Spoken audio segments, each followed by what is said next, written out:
Halo kawan-kawan sekalian, jumpa lagi bersama saya di channel Kabar Edukasi, channel yang memberikan informasi edukasi serta informasi-informasi terkait tentang aparatur sipil negara.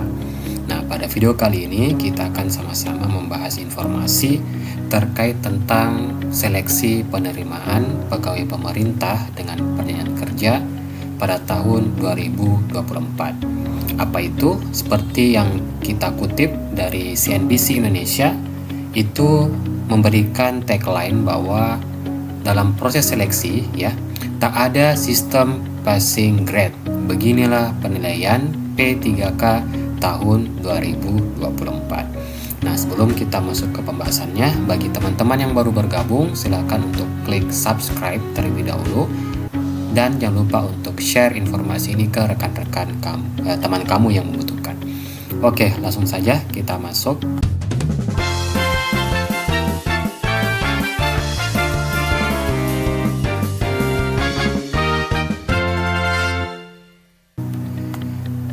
Terlihat bahwa seleksi pengadaan dari P3K tahun anggaran 2024 seperti yang kita ketahui itu sudah mulai dibuka.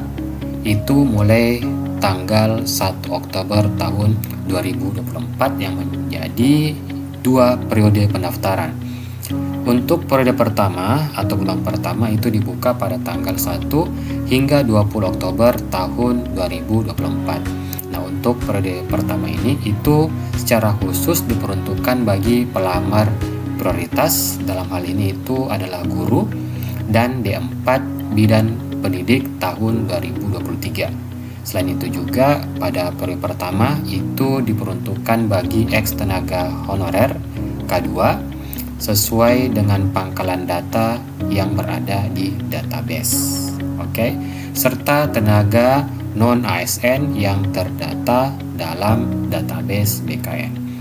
Kemudian untuk periode kedua itu direncanakan akan dibuka pada tanggal 17 November hingga 31 Desember tahun 2024. Berbeda untuk yang periode pertama, untuk periode kedua ini itu diperuntukkan bagi pelamar tenaga non-ASN yang aktif bekerja di instansi pemerintah.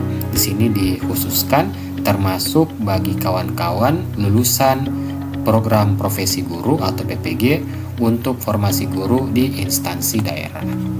Nah, lebih lanjut, seperti yang dikutip dari Bapak Menteri Pan-RB, yakni Abdullah Azwar Anas, itu mengungkapkan bahwa di tahun 2024 itu pemerintah telah menetapkan formasi paling besar bagi rekan-rekan P3K itu sejumlah 1.031.554 formasi dari total 1.280.547 formasi CASN tahun 2024. Perlu diketahui bahwa rincian ini itu diambil berdasarkan data per tanggal 22 Agustus tahun 2024. Lebih lanjut, besarnya formasi P3K yang dialokasikan sebagai upaya penyelesaian penataan tenaga non-ASN di instansi pemerintah.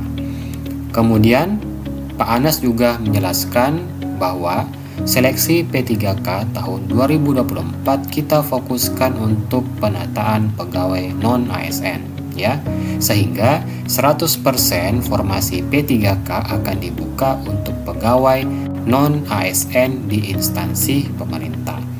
Lebih lanjut, Pak Menteri juga menjelaskan bahwa seleksi P3K tahun 2024 itu dilaksanakan dengan sistem CAT dengan penentuan kelulusan berdasarkan peringkat terbaik. Nah, berarti dari sini kita bisa lihat teman-teman bahwa untuk teman-teman yang ingin mendaftar P3K memang akan melalui seleksi tes.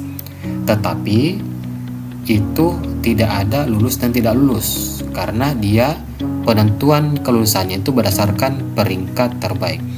Jadi mau tidak mau, suka tidak suka, teman-teman harus belajar lagi, mempersiapkan yang terbaik sehingga nanti hasil CAT dari teman-teman sekalian diharapkan sesuai atau berada di kategori peringkat terbaik. Nah, di sini kita mau cari informasi lagi, apa kategori atau kriteria dari peringkat terbaik. Nah, kita baca. Dalam seleksi, tidak ada nilai ambang batas, namun pelamar akan dinyatakan lulus jika berperingkat terbaik. Nah, adapun dalam seleksi P3K hanya terdapat 2 buah tahapan, yakni seleksi administrasi dan seleksi kompetensi.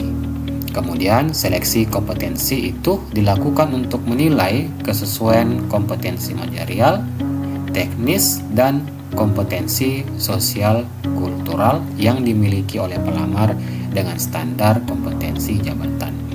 Kemudian yang terakhir itu ada seleksi wawancara, itu dilakukan berbasis komputer yang digunakan untuk menilai integritas dan moralitas peserta.